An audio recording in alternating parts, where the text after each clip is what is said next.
Welcome to the Adventures of Alice and Bob, the security podcast where we get root access to the people shaping the world of cybersecurity today to find out a little bit about their journey, the events that have shaped their career, and maybe there's things that still keep them up at night. Today's guest is a true cybersecurity legend who's been shaping the industry since its earliest days.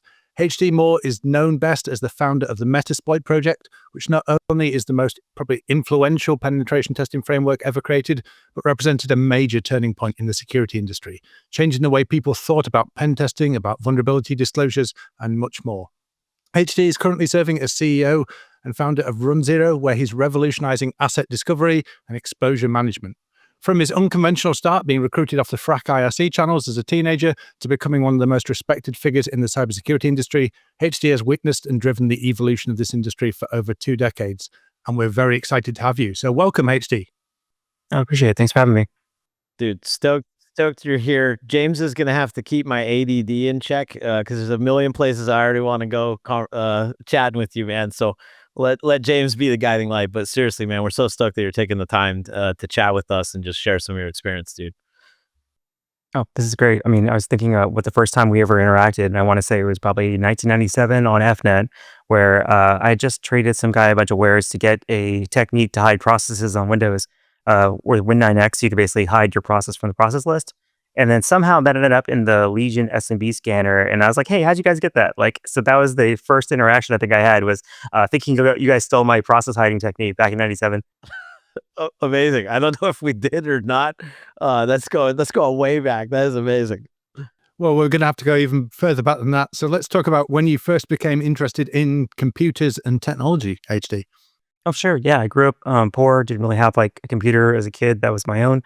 So I had to use lots of other people's computers, and that generally became a trend of my life is using other people's computers for stuff. So back then that meant crawling through Windows and getting to school very early and breaking the library at 5 a.m. and using Apple IIs and stuff, or when my friends fell asleep and using their machines to word out the city. Or in my mom's case, she's a medical transcriptionist, so she had 4 lines and went to bed pretty early. So I dialed the hell out of Boston using all 4 of those lines whenever I could. But generally, just trying to be pretty scrappy, with dumpster diving for parts, trying to get into it however I can. I think when I was finally 15, 16, I put together enough parts to get a 46. And I just remember leaning over to get the final cable on it. I power the thing on, and an effing penny falls out of my pocket and shorts the board out. And I spent a year buying parts of this thing. So I ended up having, I think my next machine was actually a WinChip, the old Cyrix WinChip Intel clone. And that was the replacement for this first box I tried to build. That's fantastic, because it's this thing when I was doing the research for this, that there's just this hacker mentality that runs through this, that even as a child, you're finding creative ways to access computers and the internet, say, while friends and family slept. And I'm pretty sure you haven't slept for the past 40 years, judging by some of the things you've gotten up to. As well as dumpster diving for computer parts and borrowing people's computers while they slept, whether they wanted you to or not. I believe you also had some adventures with telco systems and managed to get access to user manuals and passwords. How did that come about? Yeah, I mean, back in the day, it's not like you could find a BBS or something that had some of the zines on it, but mostly you just jump the fence at the telco and grab their trash bag. So a whole lot of, driving around all the little different Bell stations. This is back when there's still the Bells in Austin, Southwestern Bell and so on. And just, hopping the fence, grabbing the bags. They eventually started shredding the bags. That didn't really help very much. You could still put them together again. But that's where you get the user manuals for the OC3 multiplexers. You get all the logins and passwords for various systems. So I did a lot of, kind of trash diving as kind of a little child raccoon running around trying to grab docks and things like that. And then, of course, garage sales and behind various buildings, you see them getting rid of old computers, and I'd show up the middle of the night with a truck and take everything I could. What was the original thing that kind of got you exposed just to this whole world that existed in the first place? What was the connection? Oh, like anyone else, wares, right? I like video games, and I can't afford video games. So what are you gonna do? Well, you're gonna get a copy of them, and you're gonna crack them. So early on, finding ways to get video games, unlicense them, and then crack them and play them is half the fun. And so if you need to motivate a 13-year-old, the way to do that is to give them some ability to get free video games. Yep, 100%, man. And as well as that raccoon thing, I remember listening to an interview with you where you said, you were just dialing into all the local BBS and the fun Unix boxes that you could find, but you also managed to find your way into satellite systems as well at one point. Much later, yeah. This is actually 98, 99. We had a group of folks that were all scanning the internet on our crappy dial-up modems around these little T1 lines where we can get a POP or university if you got one of those. And we'd find these folks running the Wingate proxy. When Wingate was hilarious because, at the time, most people didn't have an entire office on the internet. You'd have one machine on the internet. But when someone dialed up with a Wingate proxy, it would basically open up their entire office to us. And so we would connect to Wingate, we'd dump their WZFTP INI files, we'd crack their passwords, and then we say, hey, there's actually an SH hop to this machine, Solaris, something, let's go try that. Then we realize that's like a huge satellite Earth station, and then a few hops down the serial ports and whatnot, you eventually start screwing with things that control things that go blink in the sky. And that ended up in kind of a mess. And I believe you had to do some covering of your tracks there to disassociate. Yeah, that one was well, the great thing about IRC back then is like there are a whole bunch of idiots online. And so you could just show up at his channel, drop a login and password, and watch all the kiddies destroy whatever you set. That's awesome, dude. What I feel like I know most people, if they haven't been around, won't remember Wingate, but that was also like kind of like a vulnerability finding training ground of sorts. Like when did some of the vulnerability research kind of come into play for you? Was it around kind of doing some of that? Yeah, it was kind of coming from the Ware side first, and then eventually in 97 trying to become professional and things like that. Like the Ware side was hilarious. We found a way to backdoor Ware's transfer servers without actually logging into them. So what we do is we would brute force the passive ports used for data transfer, and then just hijack the port. And then once we have a data port, we just upload a binary Trojan to it. And so we just keep scanning the same range of ports repeatedly on these servers that are being used by like Drink or Die and other Wares groups. We get a random open port in the ephemeral range, and then we just shove an exe into it as a Trojan. And eventually we'd knock out the setup exe for Acrobat or for Adobe, whatever. And people would then start installing that. We ended up popping like 7,000 shells on FNet because we'd sort of accidentally backdoored all the Wares that people were using. So actually all that time you were spending on FNet and IRC, and we mentioned at the very start, you actually got recruited into one of your first roles from the FRAC IRC channel, which maybe actually set the scene. What was the FRAC IRC channel all about for people who aren't familiar, and how did you come to be recruited on it? Sure, there's a few different ages of the channel. So back then it was like, I think Route was still adminning the FRAC channel at the time. He's also a FRAC editor, and Mike Shipman, he does an interview with the Warlock show. And then right around 2000, 2001, it kind of shifted over to some folks who are much more trolly, Unix terrorists, those guys. But kind of in those early days, it was very much just a couple old guards and a bunch of nerds hanging out, and we just talk about exploits and dumb things like that, or trade x2.c and random other exploits we happen to run across. But I don't know where I got into. I was usually, I was jobless, living with a bunch of crackheads and in a crappy apartment, and I'd get a random DM from somebody saying, hey, you want a job? I'm like, probably, yeah, but Whataburger wouldn't hire me. What do you got? And he's like, yeah, I'm actually stationed in Germany, but CSE, Computer Sciences Corp, has an office in San Antonio. Can you drive down to Kelly Air Force Base? I'm like, I guess so. So I shaved the mohawk and found a polo shirt and took my truck with no clutch, no AC, and spent 2 hours driving down and dripping oil everywhere. And that was the beginning of it. I mean, you paint quite the picture. Were you serious that you couldn't get a job at Whataburger, and then you got this like thing, drive to an airbase and do security at kind of government security level? I didn't realize all the crap we have to go through. So you can't like drive into the airbase. You drive to the front of the airbase, they point guns at you, you get out of the car, and they stick you in a room for 20 minutes. Like, oh crap, I'm busted. Like, I just figured that was the end of it. It was just a trap at that point. Then eventually the handlers from CSE show up and they walk me into the office to do the interview, and it was all fine. Like the great thing about that job is when I first got there, probably shouldn't tell them this, but they handed me the director's old laptop, but didn't wipe it first. So I had the Lotus Notes ID key for the director of the entire CSE federal, and they didn't get rid of it. So I just used that key. I'd asked like everything in CSE on day one. I'm like, this isn't really a challenge anymore, guys. Like that's pretty much all. And then we get into the labs there. It's all Solaris with NFS for home directory. So like, oh, your username is this. Like, no, I like being root. Thanks. I'll be root over here. They go, wait, what? Like, so definitely a kind of a culture clash. All the Air Force folks versus my kind of scrap or hacker background. And as that kind of culture clash went on, that I'm guessing you felt kind of boxed in at some point with the role at CSC there. Yeah, it got weird. At one point, they had one of the teams I was working with was creating this like chaff honeypot system where they were supposed to make a bunch of fake machines and distract hackers from getting into it. And so they put a bunch of fake computers on the internet, and then they wanted a hacker like me to go break into stuff. So they sent some general to go stand in my bedroom at my crackhead apartment in Austin, which was really bizarre. And like, okay, now test it. And I was like, okay, I just started throwing random UFTPD exploits and ADM exploits and everything. And I popped like 6 shells. 2 of them acted funky, so I said whatever. And the other ones, I started kicking other people off the box, locking them down, adding backdoors, etc. It's like, hey, stop, hey, quit, hey, you're done. I'm like, okay, I'm 3 blocks in. Where do you want me to go? Like, no, that wasn't the test.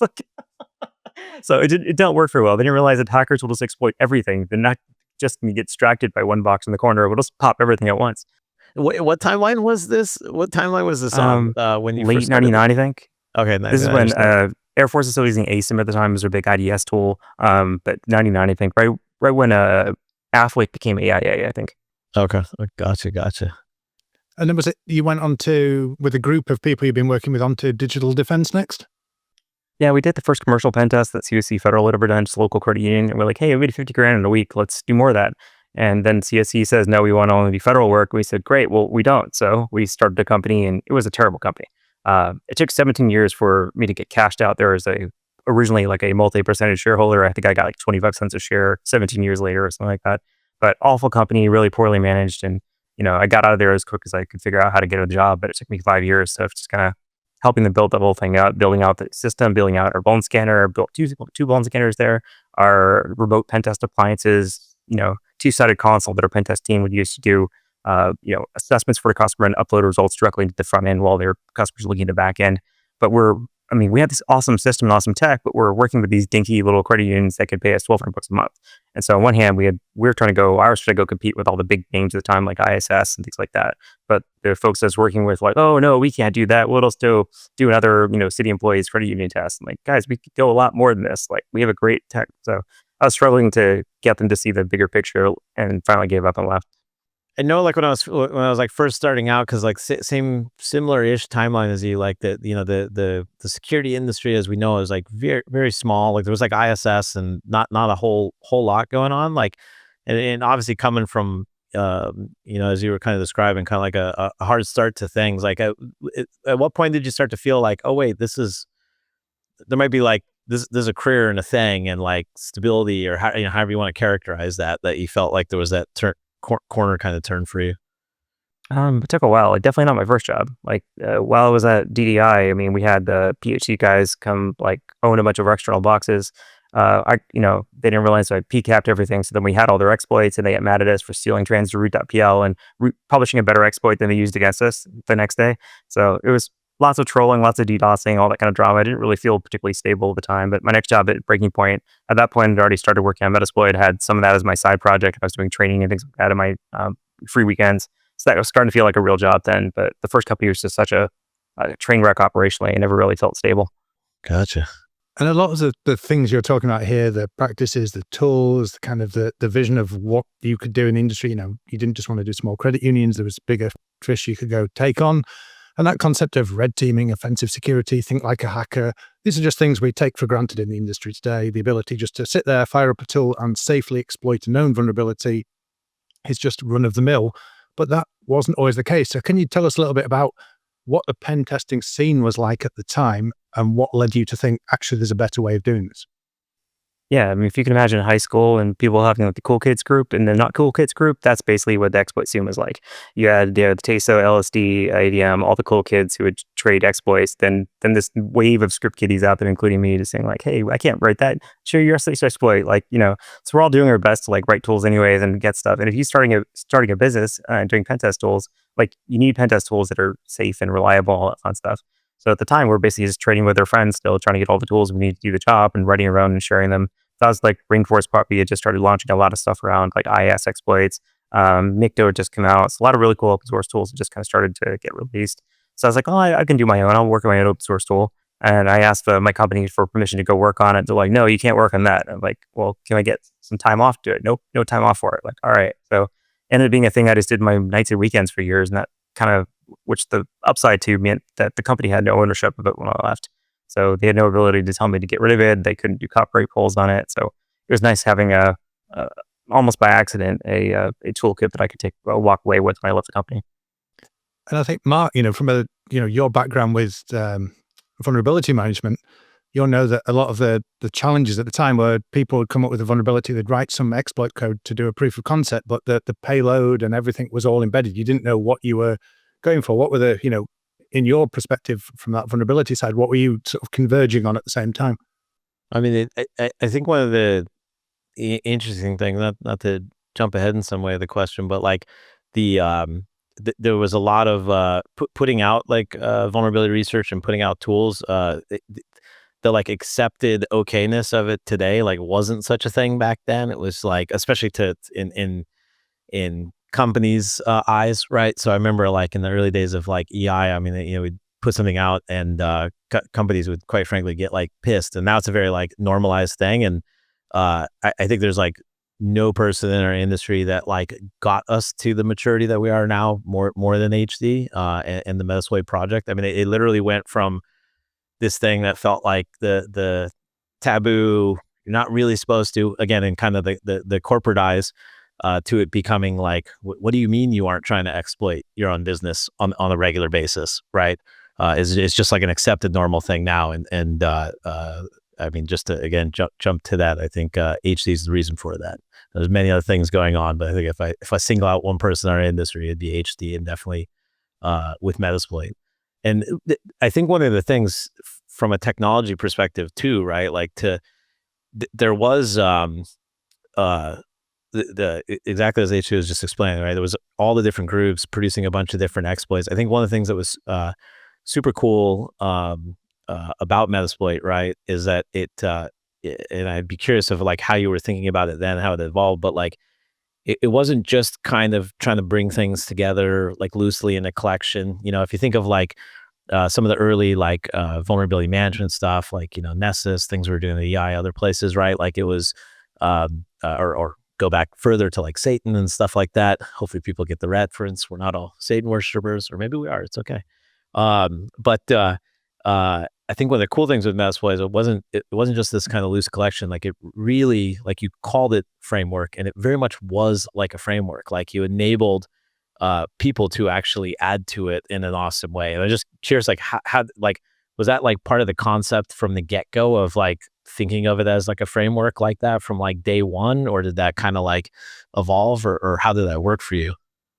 Yeah, I mean, you're right. The reason why Metasploit was created is because of all the pushback, right? Like, you know, Microsoft would call my employer once a week and try to get me fired for releasing exploits or doing I vuln was research. keep raising my hand of like, Yeah, yeah. like, it got annoying, right? So I got mad about it, and my response getting mad about it was I was going to drop 0-day on them continuously forever until it got normal, and we did basically. But part of that is when you get into exploit development, Metasploit started off as being a shellcode database.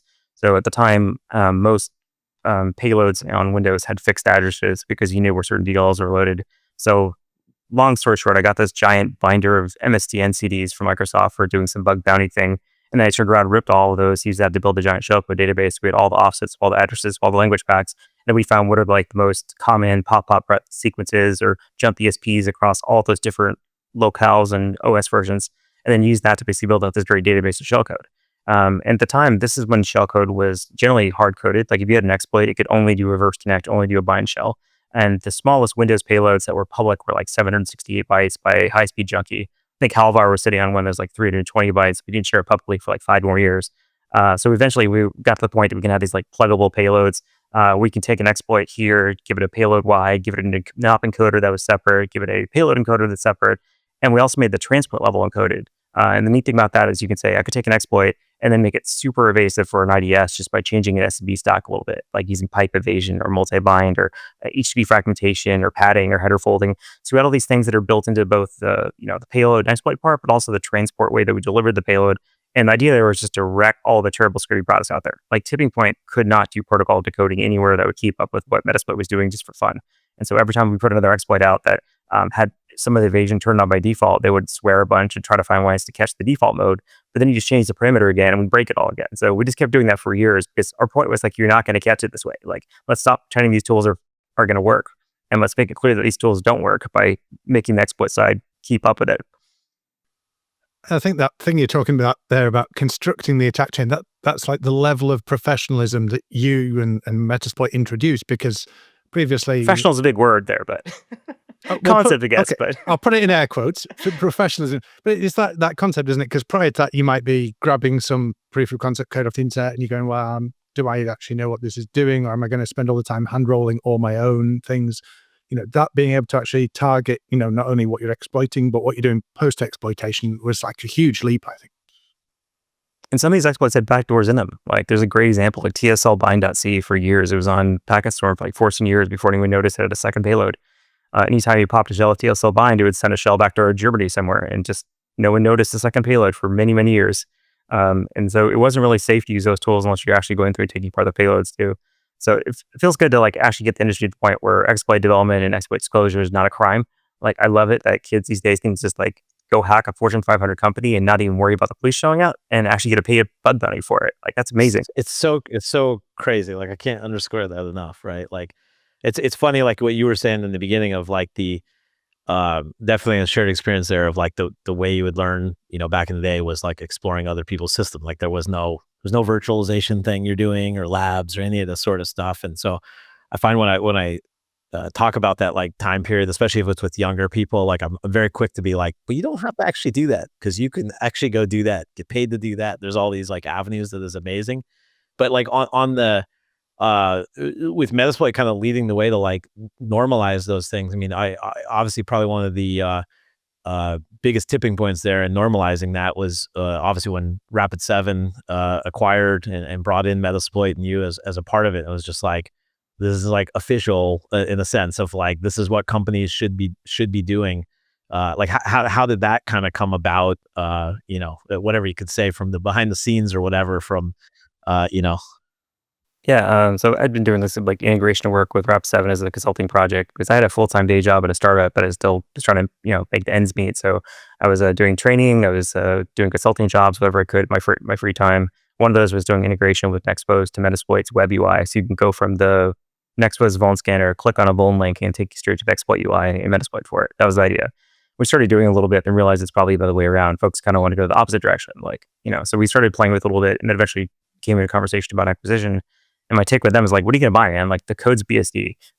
It's just me at this point. Egypt part-time in his spare time. We own the domains, and that's pretty much all the project has. So the whole deal ended up being basically earnout based, where there's a little bit of cash up front to cover legal fees, but almost all the upside from that deal was earnout on a product that I hadn't even started writing yet. So the second that deal was signed to Rap7, I had a 4-year timer to get revenue from anything I built. And it was like big fat commission check out of every sale of Metasploit Pro. But Metasploit Pro didn't exist yet. I didn't even have a team for it yet. So the second that check was signed, it was like, I need to build a team in Austin. I put it all on a personal credit card. I basically spent 80 grand on personal cards, just getting the team up in a month. So I didn't have to worry about working with finance and legal there. And we basically just created our own mini rogue Rap7 office in Austin, got the whole team up and running, brought in JCran, brought in Egypt. And we got our first product out in like 6 months, and the second one out in about 12 months. And then we had all of our bills being paid by our own product sales in 18 months, I think. That's crazy. I've heard some of it, but that's pretty crazy, man. That is grinding and getting it done, dude. Well, in year 4, the check stopped coming. Like, literally, like if it had gone 6 months longer, the entire value of the contract would have been double, because our sales kept growing that quickly. Like, literally being 1 month behind was hundreds of thousands of dollars. Dude, that's crazy, dude. So it was stressful for sure. Yeah, yeah, I can only imagine, bro. Was it a benefit being behind the cover of Rapid7? Because we're all talking about how great this thing is and how it revolutionized the industry, but change is difficult for some people. And there were a lot of haters in the early days, pre-Rapid7, even post-Rapid7 to an extent. Did that acquisition process give you some cover just to focus on the task at hand and not have to deal with your employer, like you said, being called by Microsoft or a vendor saying, don't disclose this, don't publish this? I don't know. At the time, people kind of hated Rap7 too, so it was actually a good fit in that sense. Like, we're kind of both used to the fire. Like, Rap7 didn't have a great reputation on the sales side, and so part of me coming on board there is like, let's clean this up and get to the point that our customers actually think we respect them, and then we're nice to them and we're not jerks on the sales side. So we did a huge cleanup top to bottom on the sales org. We closed into our West Coast sales office because you couldn't get the culture to where we needed it. We rebuilt all of it. The West Coast office, we recreated it in Austin under kind of my office instead. And we had a team that was just complete 180 from the way sales had being done before. And so it was a little bit of both. They're a great legal shield for us, but we helped them with reputation as much as they helped exploits become more legal and more of a corporate standard. Because I believe your legal shield before Rapid7 was a pile of cash left with a family member in case you ever got arrested in the middle of the night, which is quite a scary place to be for someone working on an open source project for the benefit of the community. Yeah, many years of getting grand jury subpoenas showing up in mail, getting all kinds of like FBI visits. My ex-wife having a pile of cash set aside just to bail me out. So brand new baby, all that. So really stressful because like there wasn't really any legal protection for it, and I got really close to getting prosecuted many times, all for things like internet-wide scanning or releasing exploits or whatever. Where someone's like, we found the hackers. Like, yes, this is the exploit ripped from Metasploit used by thousands of people. Like, no, it was you who did this particular crime. Like, I don't think so, but like, so it's definitely stressful in that sense. And I got to know lots of law enforcement. When you talk about, that you mentioned scanning the internet out there and, people putting you under pressure. I think one of the most interesting ones that, I came across in my research was an issue you found with Palo Alto, and it kind of flew under the security radar to a large extent, where you're out there, you're scanning the internet, and suddenly your honeypot's being stuffed with credentials with usernames starting with PAN. Could you explain to us what you discovered there on your adventures on scanning the internet? Yeah, this whole thing got buried because we found this bug by accident. Like I was running, if you're ever running an active scan on the internet, first thing you want to do is set up responder.py on the machine you're running it from. Like step one, because what's going to happen is all these machines are misconfigured to connect back to you and give you their password. And with Palo Alto devices, networks in particular, they have this thing called PAN user ID, where it's supposed to, if you see an attack inside your organization, connect to that workstation with your domain creds and say, who are you, who's running on it, do all the PS exec type stuff. But it was misconfigured to basically connect to anyone on the internet as well. So if you just port scanned a PAN box, it would turn around and give you the domain admin password for the entire org. It was great. Wow. And it worked like that. And we're like, hey Pam, we've got 5,000 of your customers giving us their domain admin creds when we scan them on the internet. Can you guys do something about it?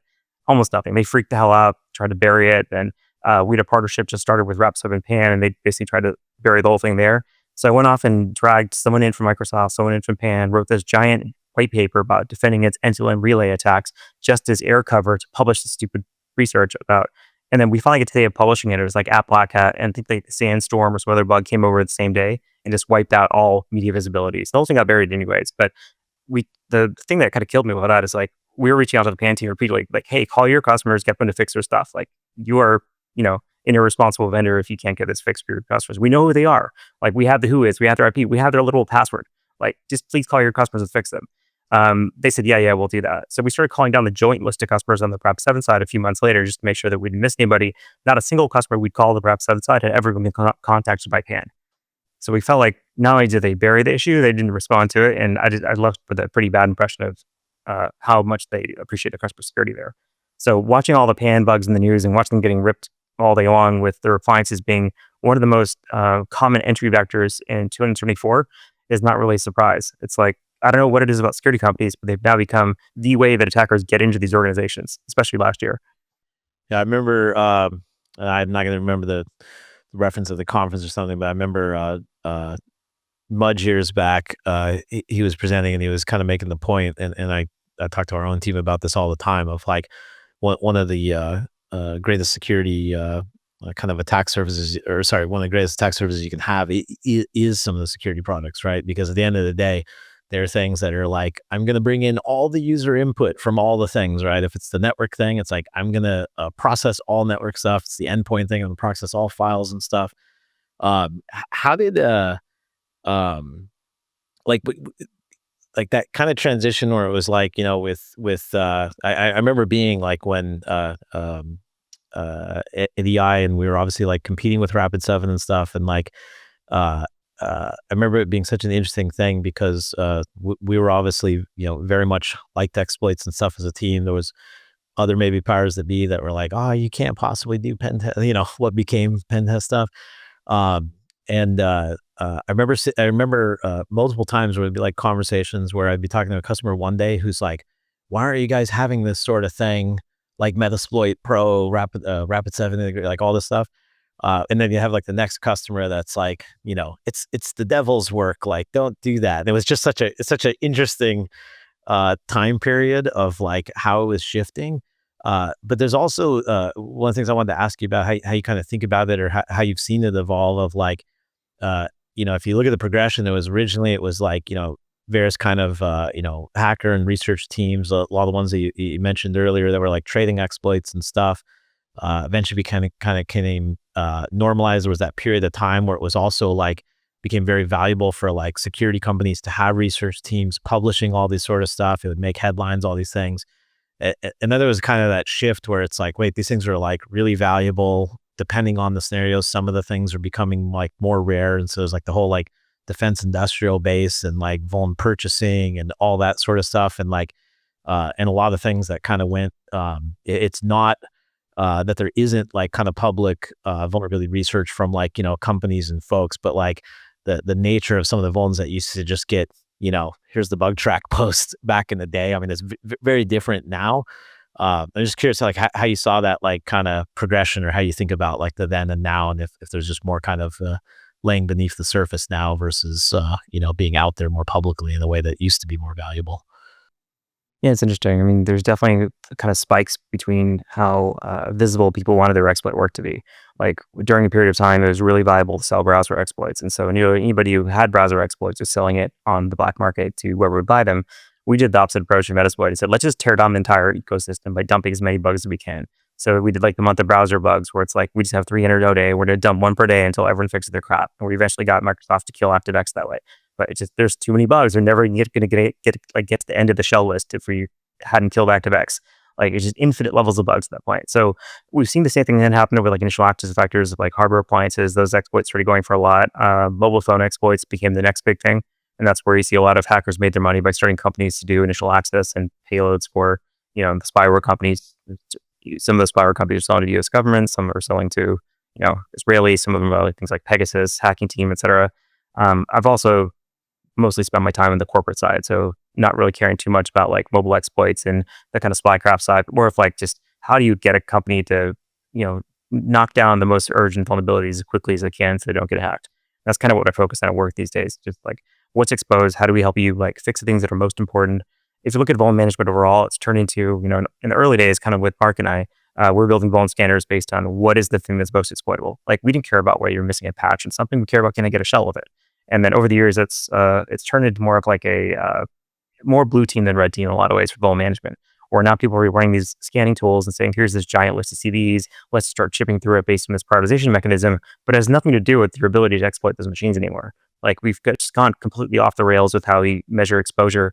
And so you've now seen kind of a reboot, if you will, of exposure management under the term CTEM or EASM, where folks now care about those initial access vectors again. And they're also deprioritizing their vulnerability management programs because they're not really helping them stop intrusions because they don't work. Like it doesn't matter if you're missing 1 of 30 patches this month. It matters whether you've got a Palo Alto Networks box on the internet.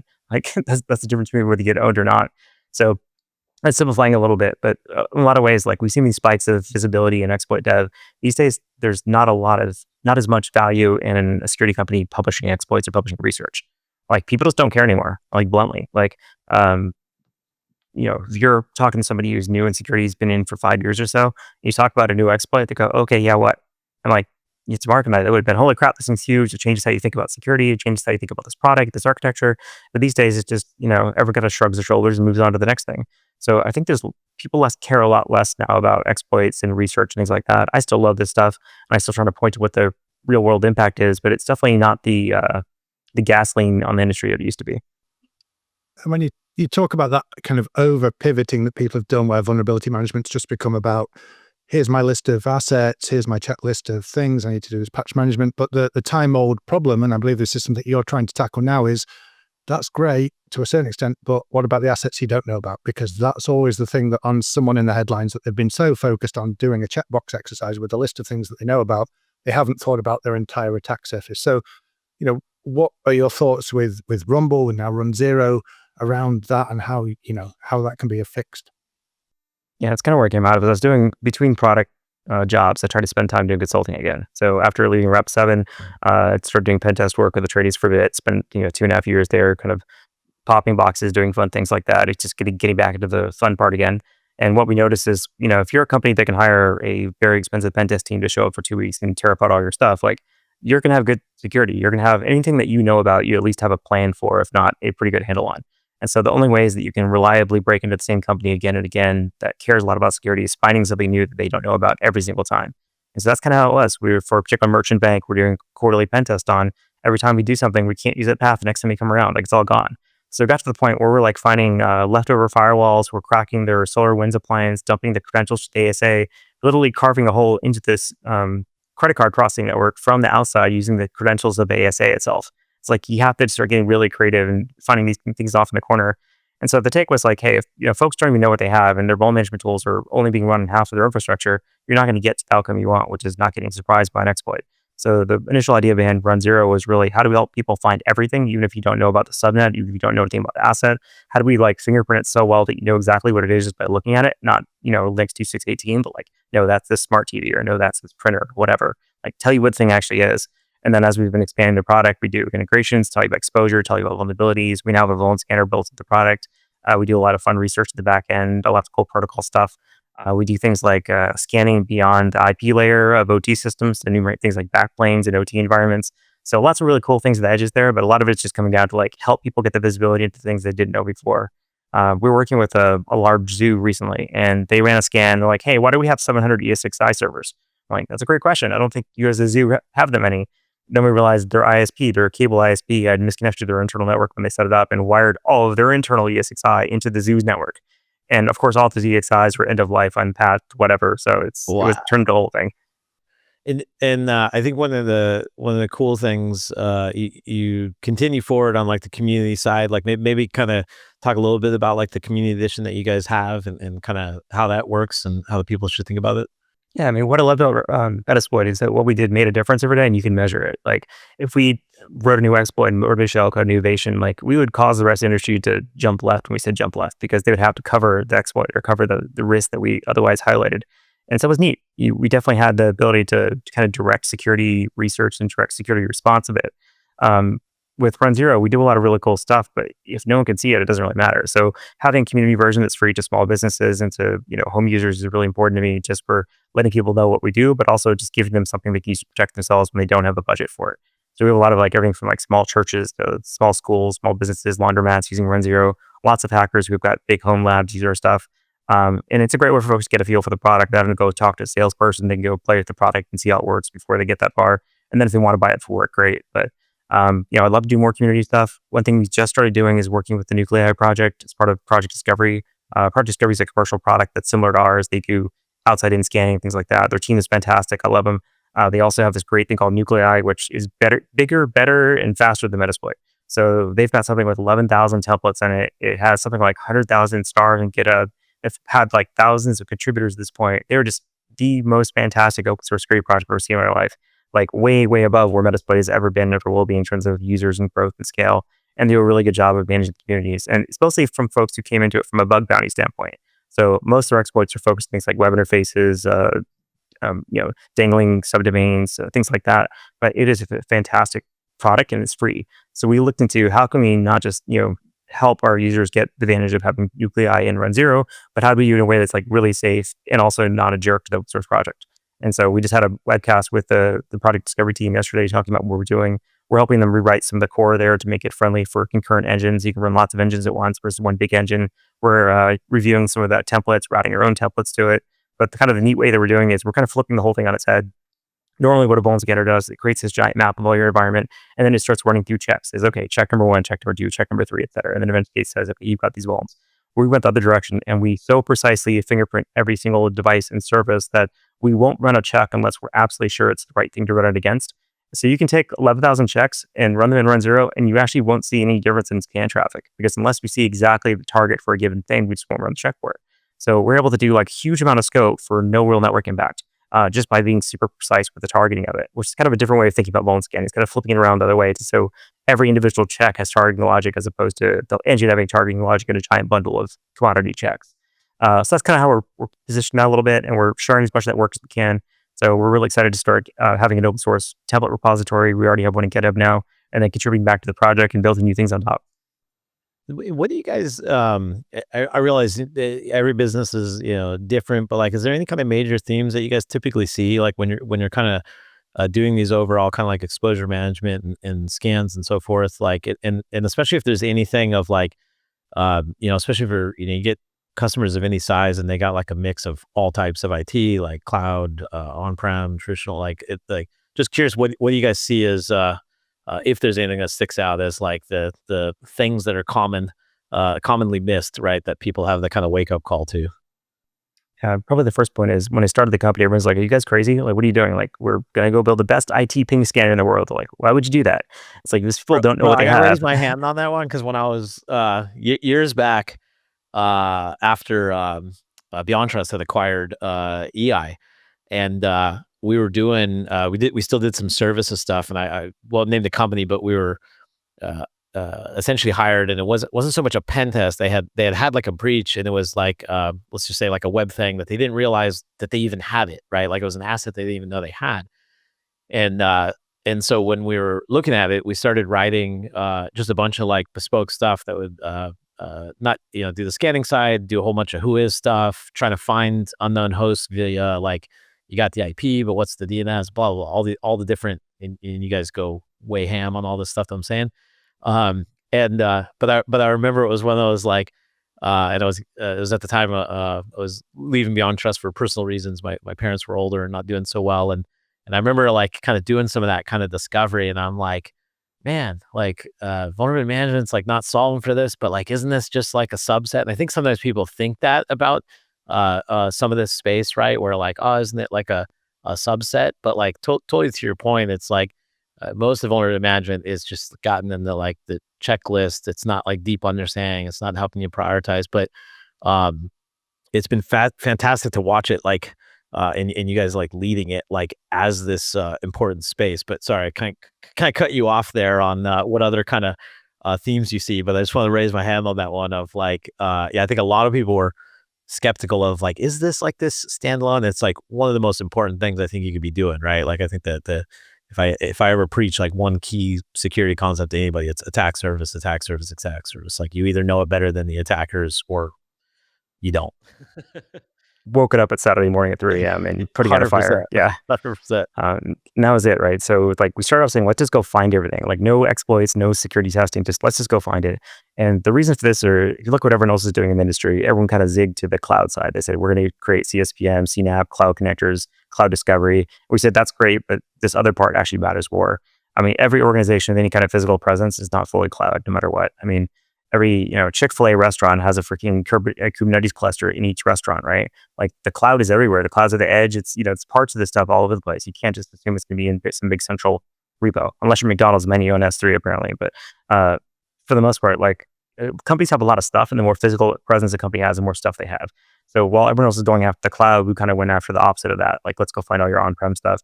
The other part that a lot of folks don't realize is the way we've done economics and security, especially around vulnerability management, is we've priced people out of doing full discovery. We've made it incredibly slow to do a full scan, incredibly dangerous to run a vuln scanner across networks that you don't know about.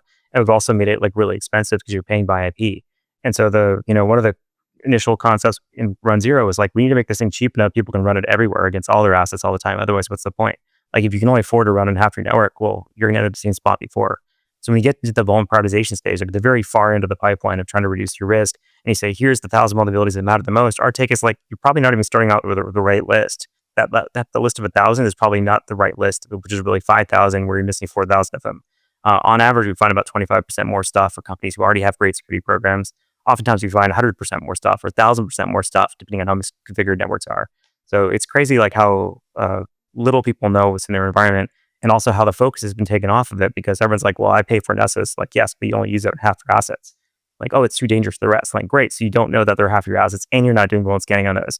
So our take has been, how do we bring full discovery, full vuln scanning, full exposure management to everything, not just the things that are, you can afford to pay for with these legacy products.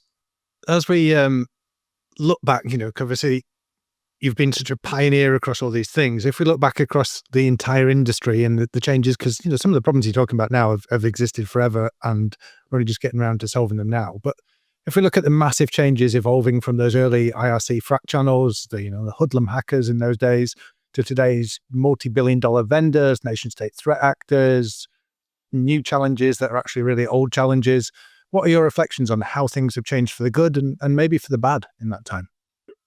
The big trend of the last 20-some years is you used to have a lot of security companies founded by hackers. Like Mark, me, we'd go to companies and we'd become kind of the soul of the company in terms of community interaction and research, things like that. We both ran big research teams and help kind of drive industry forward through that research, through that kind of community engagement.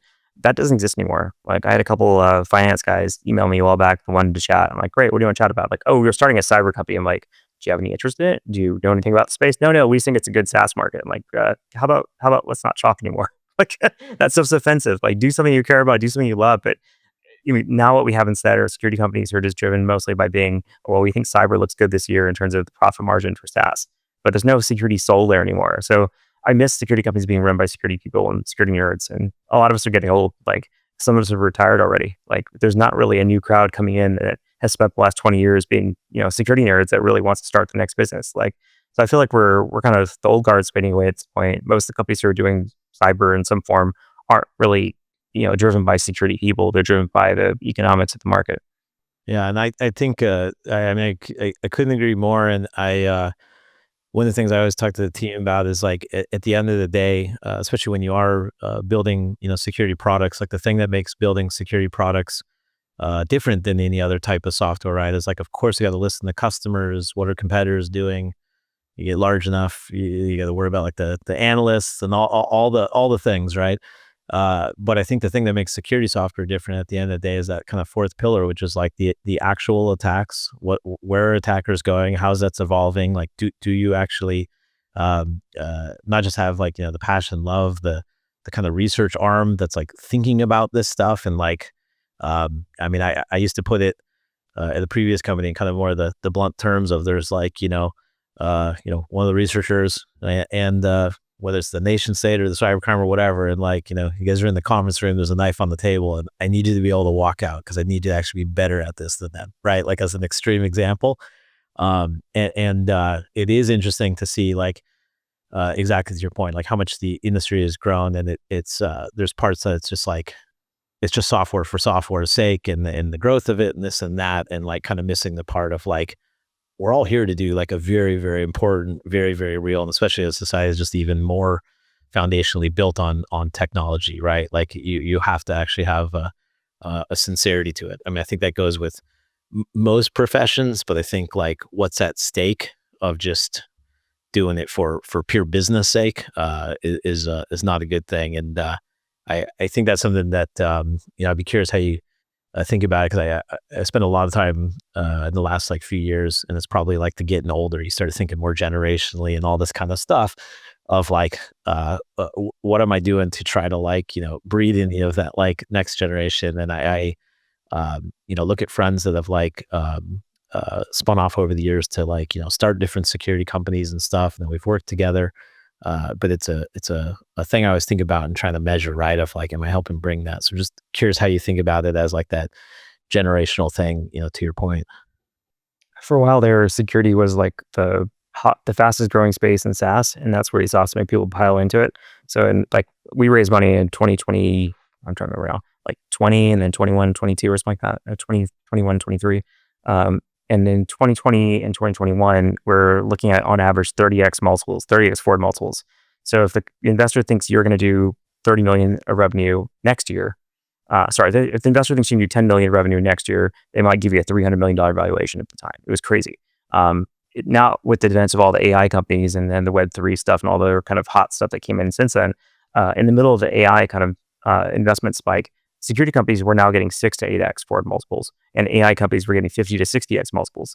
So if you're wondering why there's so many AI security startups now, it's because the only way you can get a good deal for investors is to stamp AI on it.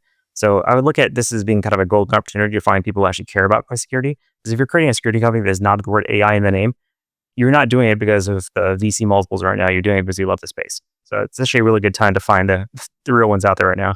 Yeah, 100%. And I think that's the thing, like over the long haul is like you end up delivering like real value or not, right? Versus the kind of flash of the moment. How do you just because you raised the AI thing, like how do you think about AI? This is like a very, very broad kind of question, but like, yeah, what do you think are the things that people should be worried about or that are overhyped, or just like some of the stuff out there, I was equating to like, I remember that kind of like shift from the early days, getting into like phone freaking and being on BBSs. And then you get on the internet and you're like, oh my gosh, there's this guy's just like amazing place to like learn and explore and all this. And like, there's definitely some of the areas of AI now that are like, starting to become like very interested. It's always funny when everybody kind of like talks as if we know exactly how it's going to play out or something, right? Like, I think it's still early in a lot of ways, but like, just anything that you think about of like, what's real or not of risks or in that kind of space, I'd be curious. And right now it's hype. So if you're trying to get in the hype train and get money for whatever your product is, it's a great thing to say you do just to get revenue, whether you believe in it or not. And that's fine. But I mean, end of the day, I don't like talking to my spell checker that much. Like it's not, transformative for me. It is very much a technology that people are really good at deluding themselves over. So it's always amazing to watch somebody kind of walk off the deep end and go from like I'm going to play with LLMs to, hey, this thing's actually sentient. And you saw like the high profile case of people believing that thing was sentient later on. It's like, guys, it's a bunch of bits in a file. It's fine. Like, but people want to believe, right? I mean, people are so good at deluding themselves in AI that it's becoming this thing that it's not. End of the day, it's a predictive engine. It's generative in some cases. You use agents for it. But I mean, there's a great study that came out a couple weeks ago about developers who are using AI versus ones who are not. The ones who were using AI said, hey, we're at least 20% more productive. Then they went back and compared them to the control group and they were 20% slower.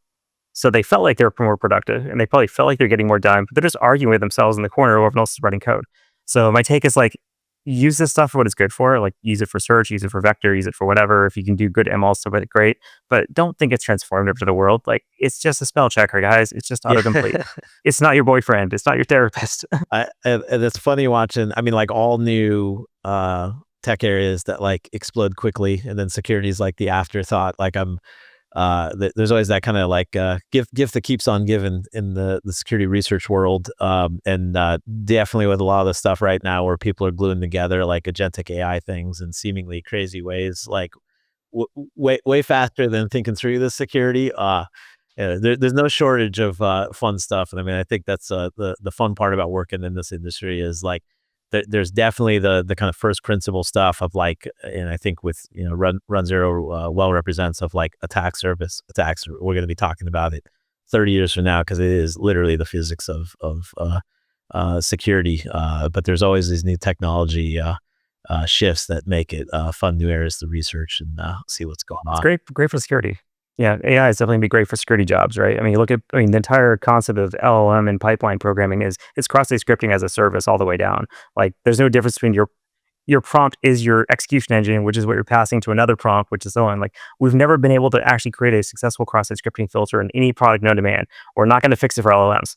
Yeah. It's it always reminds me of the Arthur C. Clarke quote that, any sufficiently advanced technology is indistinguishable from magic. And people are just looking at AI going, it's magic. It can do everything for us. Not actually going, it's just technology. Like we've got to apply use to it. You've got to apply all the same security controls you always have done there. Before we run out of time here, I was reading the RunZero blog earlier and there's a quote on it. And I'm hoping this is accurate from yourself, where it said, if you could time travel and go back to 18-year-old you, the 3 words he would say would be buckle up, kiddo. I grew up in Texas. That's actually a reasonable thing to say here, but or at least back then. I'm just curious, why buckle up, kiddo? Why would you say that to your 18-year-old self and what impact do you think it would have? My life's pretty good right now. Like I've got a happy family. I got a job I like. I get to do what I want to do, but it was not very much fun getting here. I went through a lot of misery and a bunch of back surgeries, a divorce, all kinds of stuff, right?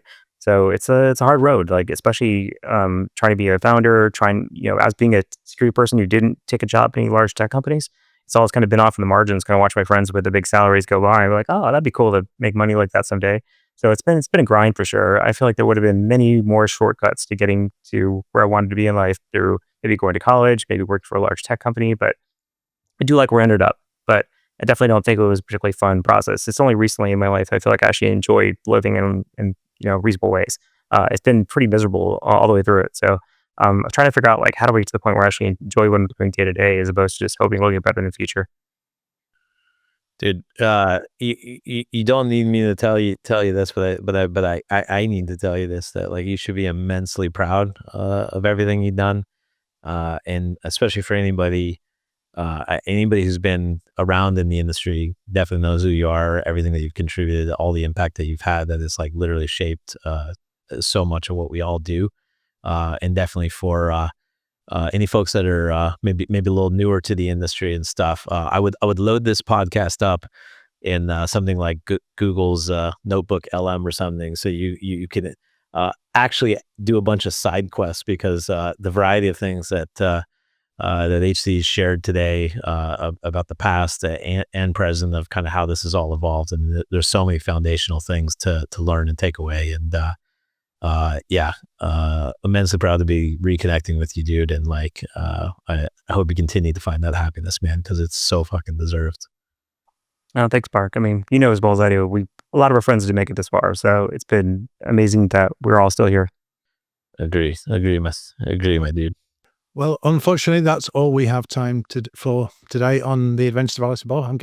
You're making me very emotional here then, because it's I'm like, great. sign us out, bro, because I'm getting a little, yeah. I know I'm going the same myself. It is truly, though, it's one of those things, just listening to that discipline that you've put in because you believed in a cause, because you believed in doing something. We weren't joking earlier when we were talking about people hating on it. You had a lot of personal challenges and you weren't doing it for money. Like you said, you were doing it because you wanted to do it. So a huge thanks to you today for joining us, HD Moore, for everything you've done, for sharing some of your incredible journey, and generally just being an unstoppable force in how we think about pen testing, exploits, exposure management, and much more. As always, thanks to my co-host Mark, super producer Jesse, and the team at Beyond Trust who make this podcast happen. I'm James Maud, and this has been the Adventures of Alice, Bob, and HD. Thank you for listening to the Adventures of Alice and Bob. Do you have any stories from the cybersecurity trenches that would make our listeners' jaws drop? If so, we would love to have you on the podcast. Maybe you faced down a ransomware attack with nothing but coffee and determination, discovered a breach in the most unexpected way, or had a pen test go horribly wrong. Whatever your tale, funny, harrowing, or just plain wild, we want to feature you on the show. To share your cybersecurity war stories, email us at booking@merchantsmedia.com.